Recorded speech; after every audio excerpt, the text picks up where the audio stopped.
जय श्री श्याम। आज हम स्टार्ट करते हैं बीएससी फर्स्ट ईयर फिजिक्स के यूनिट फर्स्ट के लेक्चर नंबर 20 के बारे में, और साथ ही डिस्कस करते हैं BSc BEd first year physics के यूनिट फर्स्ट के लेक्चर नंबर 20 के बारे में। और आज का जो आपका टॉपिक है वो है आपकी स्टोक्स की कर्ल प्रमेय क्या है।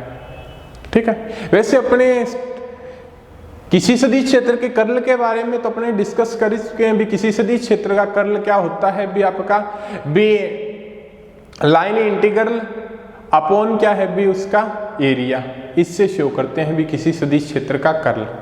ठीक है, अब डिस्कस करेंगे भी आज अपने स्टोक्स की कर्ल प्रमेय। इस स्टोक्स की कर्ल प्रमेय को क्या है भी किस प्रकार से क्या है भी डिराइव करते हैं।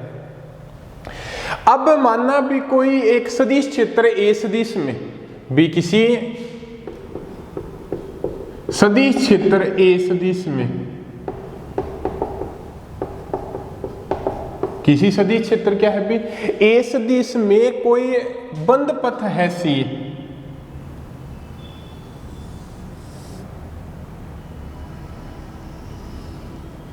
कोई क्या है भी बंद पथ सी है। ठीक है, इसकी डायरेक्शन क्या है भी आपके एंटी क्लॉकवाइज है इस बंद पथ की। ये बंद क्या पथ क्या है भी आपका सी है। किसी सदिश क्षेत्र के अंदर क्या है भी ये कोई बंद पथ है। ठीक है, अब और इस बंद पथ को छोटे छोटे अल्पांशों में डिवाइड किया गया है। इस बंद पथ को क्या है भी छोटे छोटे अल्पांशों में डिवाइड किया गया है। ठीक है,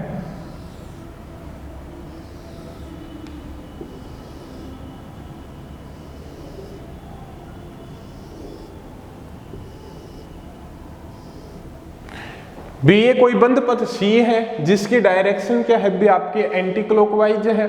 इस बंद पथ को क्या है भी छोटे छोटे अल्पांशों में क्या है भी डिवाइड किया गया है। ठीक है, अब इन छोटे छोटे अल्पांशों के भी छोटे छोटे अल्पांश माने इनकी भी जो डायरेक्शन दी गई है पृष्ठों की वो भी क्या है भी एंटी क्लॉकवाइज ही है। वो भी क्या है भी आपकी एंटी क्लॉकवाइज भी है। तो इसको के एल एम एन एक बार डायरेक्शन दिखा दें भी। इनकी डायरेक्शन भी क्या है आपकी एंटी क्लॉकवाइज ही है।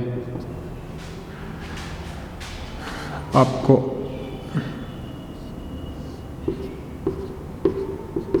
भी यहाँ पे जो इसकी डायरेक्शन दिखाई गई है भी कोई छोटा अल्पांश है, ये जो डायरेक्शन इसके अंदर दिखा रहे हैं भी आपको अच्छे तरीके से समझ में आ जाए। बट वो है क्या अभी इसके ऊपर ही है, ये डायरेक्शन की बात कर रहा है वो। ठीक है, ये चीज और ये चीज क्या है भी आपकी सेम ही है। ठीक है, बट सभी की डायरेक्शन क्या है भी इनके अंदर एंटी क्लॉकवाइज है।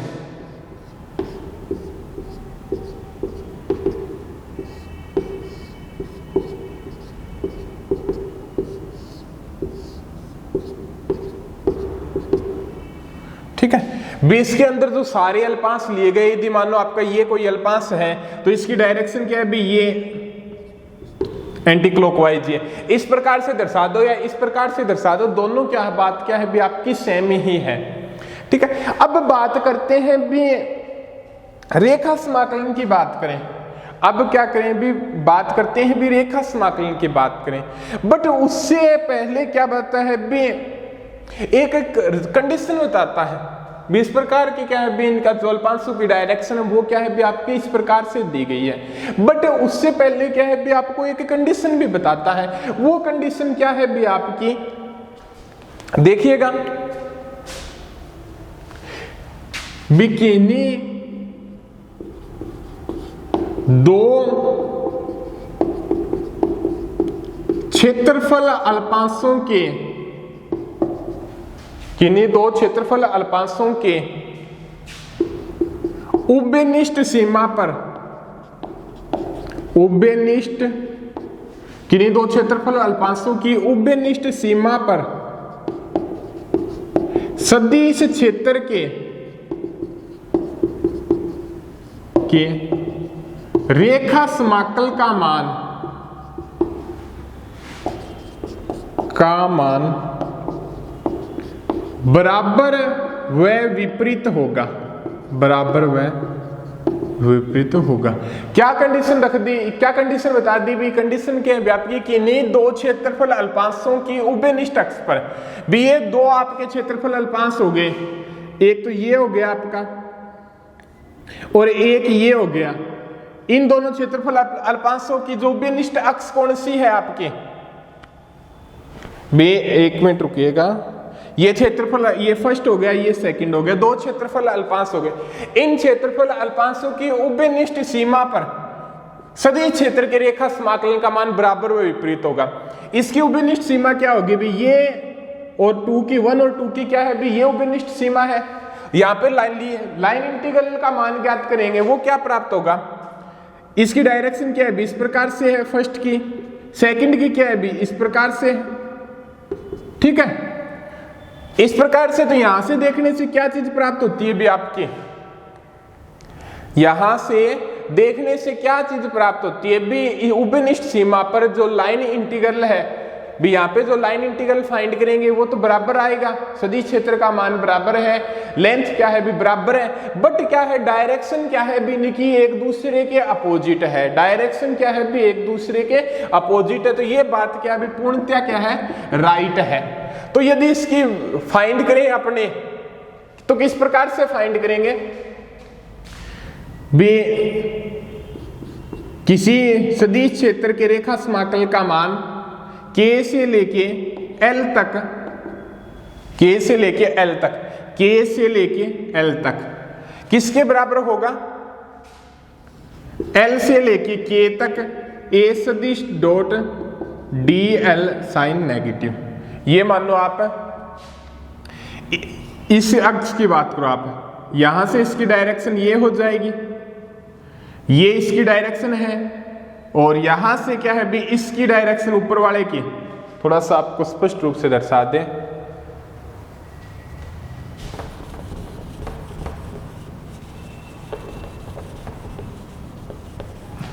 आपको अच्छे से समझ में आ जाएगा।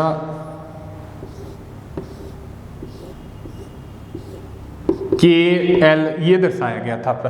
के से लेके एल क्या है भी? यहां से लेके यहां तक है, और L से लेके कहां तक है भी? L से लेके K तक है। लेंथ बराबर है, सदिश क्षेत्र का मान क्या है भी? आपका बराबर है। तो यहां से इसका जो डायरेक्शन फैक्टर किस प्रकार से प्राप्त हो गया? यदि इसका ले K का ये हो गया, इसका ले ये तो इसका हो गया, इसका ये और ये हो गया, इसका ले ये और ये हो गया, ठीक है। अब नीचे वाले का ले, K से लेके L तक फाइंड करना है अपने को इसके बारे में। ये और ये हो गया, ये और ये हो गया, और ये और ये हो गया। तो K से लेके L तक और K से लेके L तक और L से लेके K तक दोनों की डायरेक्शन क्या होती है भी? एक दूसरे के अपोजिट प्राप्त होती है। तो ये दोनों की वैल्यू तो बराबर होगी, बट डायरेक्शन क्या होगी? अपोजिट होगी, जिसके कारण क्या होगा? KL A सदिश डॉट DL प्लस L से लेके K A सदिश डॉट DL इक्वल टू क्या आ गया? 0 आ गया। क्या आ गया अभी आपका? 0 आ गया, ठीक है। क्लियर हो गया यहां तक आपका। ये तो हो गया बिकिनी दो क्षेत्रफल अल्पांशों की उभयनिष्ठ सीमा पर, ठीक है, सदिश क्षेत्र के रेखा समाकलन का मान बराबर व विपरीत होगा। अब एक बात और समझ में आ रही है अभी अपने पास,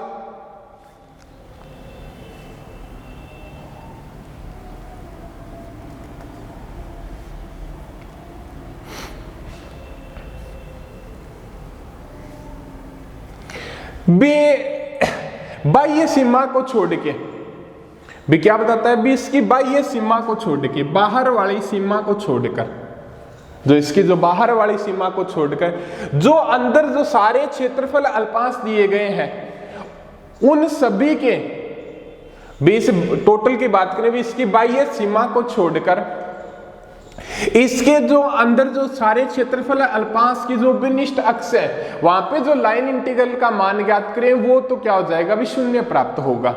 क्यों प्राप्त होगा बे? इस सभी क्षेत्रफल अल्पांशों के कारण क्या भी अपने पास जो मान फाइंड करें, कहने का मतलब ये हो गया भी इसकी उभयनिष्ठ अक्ष को छोड़ दें, ठीक है, और इसके अंदर सभी अल्पांशों के कारण जो क्या भी लाइन इंटीग्रल का मान ज्ञात करें तो वो अंदर क्या होगा, शून्य प्राप्त होगा। क्यों प्राप्त होगा भी, ये स्टेप हो गई इसकी, ठीक है। तो इसकी बात कर लें भी अपने, इसकी डायरेक्शन ये हो गई और इसकी डायरेक्शन ऊपर वाले की ये हो गई, तो ये क्या हो जाएगा भी आपका 0 प्राप्त हो जाएगा। क्या प्राप्त होगा भी आपका 0 ही प्राप्त होगा इस उभयनिष्ठ अक्ष पर। इसी प्रकार से यहां से करें तो ये हो जाएगा आपका, मतलब अंदर वाले सारे पार्ट है ना इसके उभयनिष्ठ अक्ष को छोड़ के, नहीं सॉरी, इसके जो अंदर वाले सारे पार्ट है ना उनका लाइन इंटीग्रल, यदि टोटल इंटीग्रल, इस पूरे टोटल इंटीग्रल की बात करें तो वो एक दूसरे से क्या हो जाएगा भी कैंसिल आउट हो जाएगा। ओनली जो परिसीमा पर प्राप्त होगा वो ही लाइन इंटीग्रल प्राप्त होगा। तो बोल सकते हैं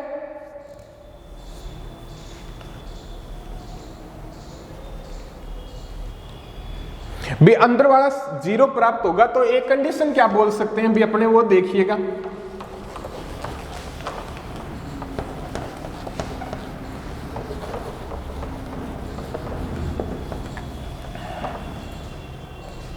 वो कंडीशन क्या हो जाएगी भी आपकी सभी अल्पांशों की, सभी अल्पांशों की परिसीमा के अनुदिश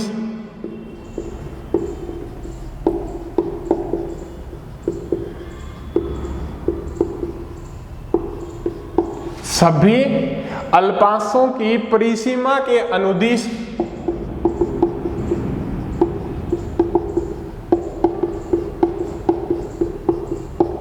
सभी अल्पांशों की परिसीमा के अनुदिश सदिश क्षेत्र का रेखा समाकल, सदिश क्षेत्र के रेखा समाकल का योग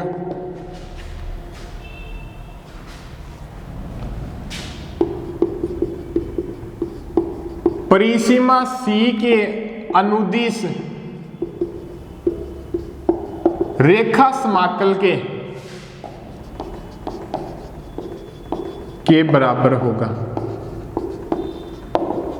ये रिजल्ट क्या है भी आपके सामने आता है, क्या बताता है भी आपका भी सभी अल्पांशों की, भी इसके अंदर सारे जो अल्पांश ले उनकी परिसीमा के अनुदिश सदिश क्षेत्र के रेखा समाकलनों का योग, भी हर कंडीशन के जो क्या रेखा समाकलनों का योग सारा करें अपने, भी परिसीमा के अनुदिश सभी, ये कोई अल्पांश हो गया, इसका जो टोटल लाइन इंटीग्रल, ठीक है, इसका लाइन इंटीग्रल और इन सभी का लाइन इंटीग्रल का योग परिसीमा C के अनुदिश, ओनली इसकी जो परिसीमा का लाइन इंटीग्रल फाइंड करें, ओनली इसका जो लाइन इंटीग्रल फाइंड करें उसके योग के बराबर होगा। कैसे होगा उसके योग के बराबर, क्योंकि इसके जो अंदर वाले पार्ट है ना भी, एक तो इसके बाहर वाले पृष्ठ लाइन इंटीग्रल हो गया अपना, और जो अंदर वाले पार्ट हैं वो क्या है भी एक दूसरे से क्या हो जाते हैं, कैंसिल आउट हो जाते हैं। ओनली बात किसके ऊपर बचती है, पृष्ठ के ऊपर भी बात बचती है। तो क्या लिख सकते हैं अपने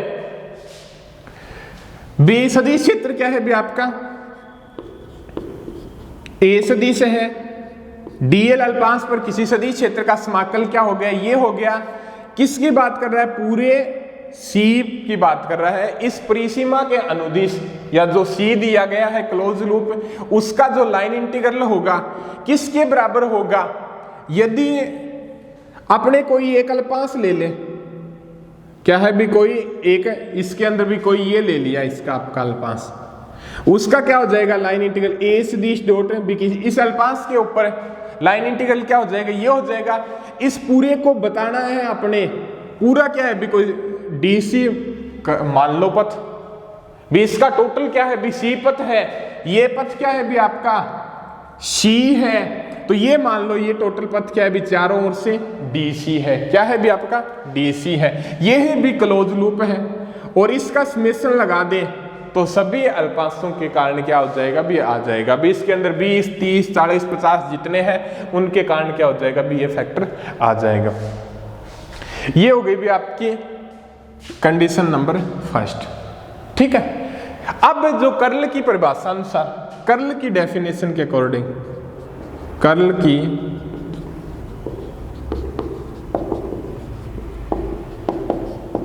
परिभाषा अनुसार कर्ल की परिभाषा क्या होती है भी आपकी? कर्ल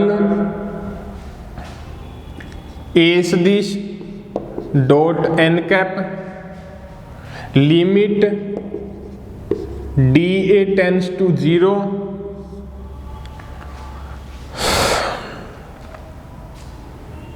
1/DA ADL और आपका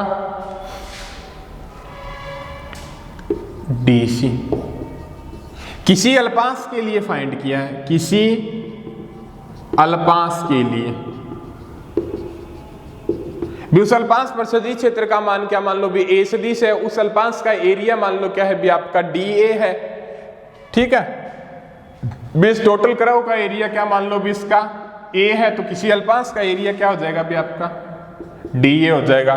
तो उसके लिए क्या होगा भी ये आपका कर्ल की डेफिनेशन के अकॉर्डिंग प्राप्त होता है भी किसी कोई अल्पांश मान लो भी उसका एरिया क्या है भी आपका DA है, उसका एरिया क्या है भी आपका DA है, और वहां से जो कर्ल की डेफिनेशन लगाएंगे तो लाइन इंटीग्रल मैक्सिमम अपॉन क्या है भी उसका एरिया किसके बराबर होगा?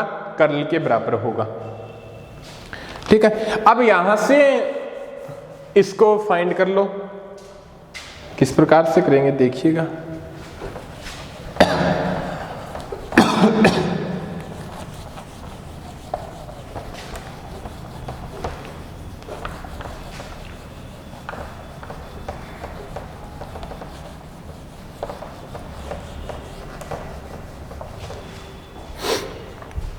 तो यहां से क्या हो जाएगा भी आपका DC DL, ठीक है, और ये क्या हो जाएगा भी आपका curl A n cap DA, यही होगा। और आपका n कैप DA किसके बराबर होता है?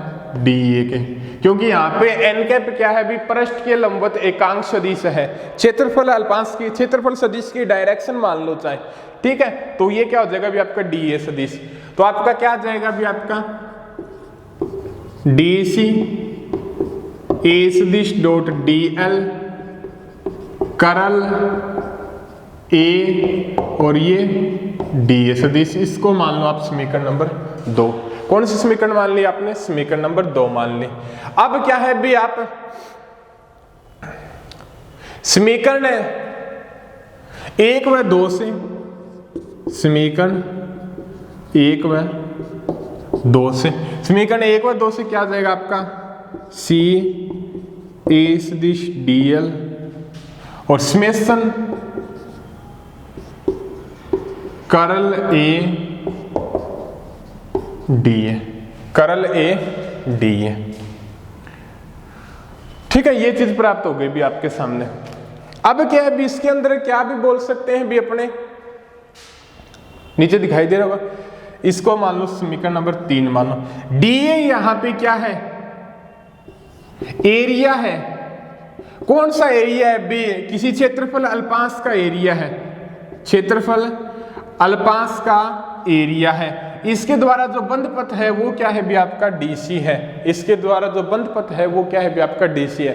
तो इस एरिया को यदि क्या है भी स्मॉल मान ले, इस एरिया को क्या है भी इतना स्मॉल मान ले, तो यदि एरिया क्या है भी न्यूनतम है तो उस कंडीशन के अंदर इस समेशन को क्या भी अपने समाकलन के रूप में क्या है भी चेंज कर सकते हैं। किसके रूप में चेंज कर सकते हैं? समाकलन के रूप में। तो CADL समाकलन कर्ल A और DA, ठीक है, ये आ गया।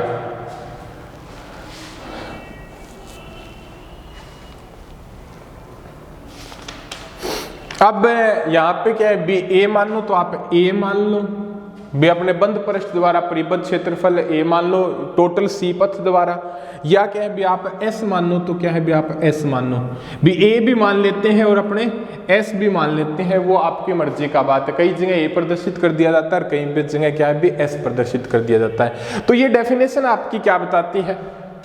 ये डेफिनेशन क्या है भी आपकी क्या बताती है उसके बारे में डिस्कस कर लेते हैं। फिर ये हो जाएगी भी आपकी स्टोक की कर्ल प्रमेय।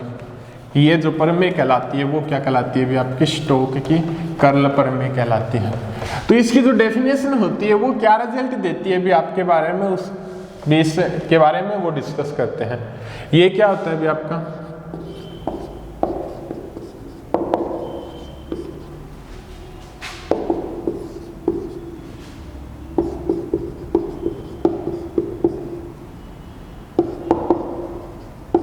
ये ठीक है। तो लिख सकते हैं भी किसी सदिश क्षेत्र में, किसी सदिश क्षेत्र में बंद पथ द्वारा परिबद्ध क्षेत्रफल के, किसी बंद द्वारा परिबद्ध क्षेत्रफल की परिसीमा के, किसी सदिश क्षेत्र में बंद पथ द्वारा परिबद्ध क्षेत्रफल की परिसीमा के अनुदिश रेखा समाकल, रेखा समाकल यही हो गया भी किसी सदिश क्षेत्र में बंद पथ द्वारा परिबद्ध क्षेत्रफल की परिसीमा के अनुदिश रेखा समाकल उस परिबद्ध क्षेत्रफल पर, उस परिबद्ध क्षेत्रफल पर सदिश क्षेत्र के कर्ल, उस परिबद्ध क्षेत्रफल पर सदिश क्षेत्र के कर्ल के अभिलंब घटक के, अभिलंब घटक के पृष्ठ समाकलन के बराबर होता है।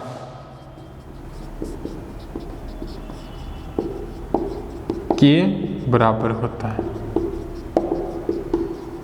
ये क्या कहलाती है भी आपकी स्टोक की कर्ल प्रमेय कहलाती है। इसके अंदर भी किसी सदिश क्षेत्र ए सदिश में बंद पथ द्वारा परिबद्ध क्षेत्रफल की परिसीमा सी के अनुदिश रेखा समाकलन, ये उस परिबद्ध क्षेत्रफल पर सदिश क्षेत्र ए के कर्ल का अभिलंब घटक आएगा। ठीक है, इनका पाया था के पृष्ठ समाकलन के बराबर होता है। ठीक है, और इसकी सहायता से अपने का यूज क्या कर सकते हैं भी, इसकी सहायता से भी ये तो क्या है भी आपका रेखा समाकल है और ये क्या है भी आपका पृष्ठ समाकल है भी। इसकी सहायता से क्या है भी अपने रेखा समाकलन को पृष्ठ समाकलन में और पृष्ठ समाकलन को रेखा समाकलन में क्या है भी चेंज कर सकते हैं। ये तो क्या है भी लाइन इंटीग्रल को शो करता है और ये क्या है भी यहाँ पे डिया है, ये तो क्या है भी डीए है, ये क्या है भी आपका पृष्ठ समाकलन को शो करता है। तो इसकी सहायता से अपने क्या है भी लाइन इंटीग्रल को सरफेस इंटीग्रल में चेंज कर सकते हैं और सरफेस इंटीग्रल को क्या है भी लाइन इंटीग्रल में चेंज कर सकते हैं। तो ये जो आपकी प्रमेय थी ये थी आपकी स्टोक की कर्ल प्रमेय। और कल डिस्कस करते हैं भी गाउस का नियम और उसके समाकलन व अवकलन रूप। उसके बाद में देखेंगे भी इस लेक्चर के अंदर कौन से टॉपिक बाकी रह गए हैं वो डिस्कस करते हैं बाकी सारे अगले लेक्चर के अंदर। आज के लिए आपका इतना ही।